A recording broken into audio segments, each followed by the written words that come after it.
আমি কৈলাস থেকে বৈকুণ্ঠে যাবো, আমি বৈকুণ্ঠে আরো বেশি সুখে থাকবো, বৈকুণ্ঠের লক্ষ্মী হবে আমার অন্তরে। তুমি শান্ত হয়ে বলো, তুমি কোনটা নেবে? তুমি স্বর্গ নেবে, তুমি কৈলাস নেবে, না তুমি আমার বৈকুণ্ঠ নেবে? আমি আমি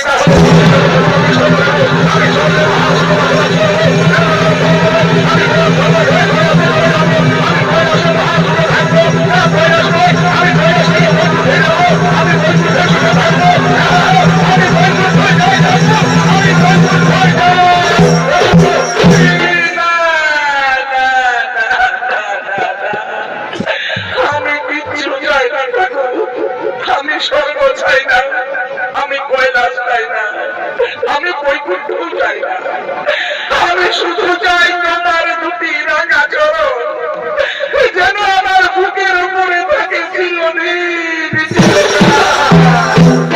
বেশ, আমি তোমায় কথা দিলাম বয়সুর, তোমার বুকের উপরে আমার দুটি রাঙা চরণ থাকবে চিরদিন চিরকাল। কিন্তু আজ তুমি আমায় কথা দাও, তুমি কোনদিন আর উঠে দাঁড়াইতে না। কি বললে ঠাকুর? আমি কোনদিন আর উঠে দাঁড়াইতে না পারিব? বেশ, তাহলে আমি তোমায় কথা দিলাম, যদি আমি প্রতিদিন নাই পিণ্ড, যদি আমার বুকের উপরে পড়ে প্রতিদিন পিণ্ড, তাহলে আমি কোনদিন উঠে না দাঁড়াইব। আর আমি যদি একদিন না পাই পিণ্ড, তাহলে আমি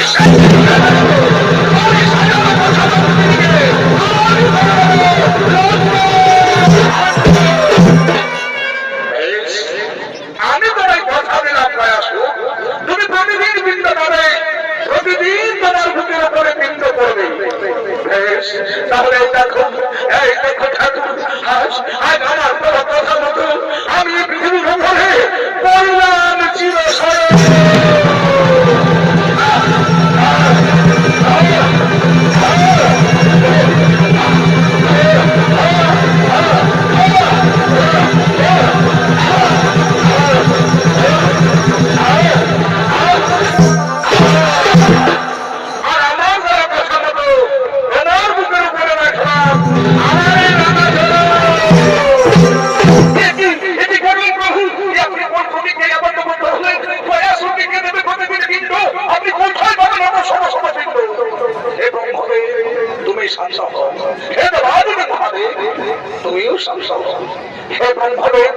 আজ থেকে তুমি মানুষের সৃষ্টি করবে, প্রতি ঘরে ঘরে লক্ষ লক্ষ হাজার হাজার, আর আমি দিলাম সেই লক্ষ লক্ষ হাজার হাজার মানুষের পালনের কথা।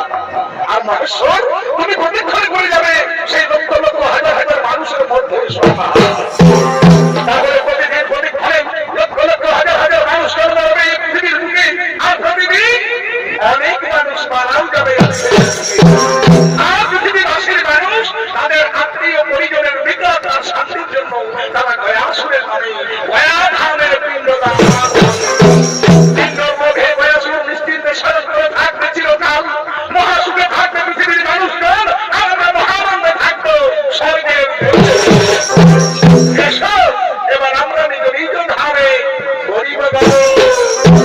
তাই দুঃখে আজ গয়াসুর বিষ্ণুর পাদপত্র লাভ করেছে সেই সন্তানকে গয়াসুরের সহধর্মিনী বেঙ্গালী, তিনি তার সখীদের নিয়ে আজ নারায়ণ দর্শনে আগমন করছে।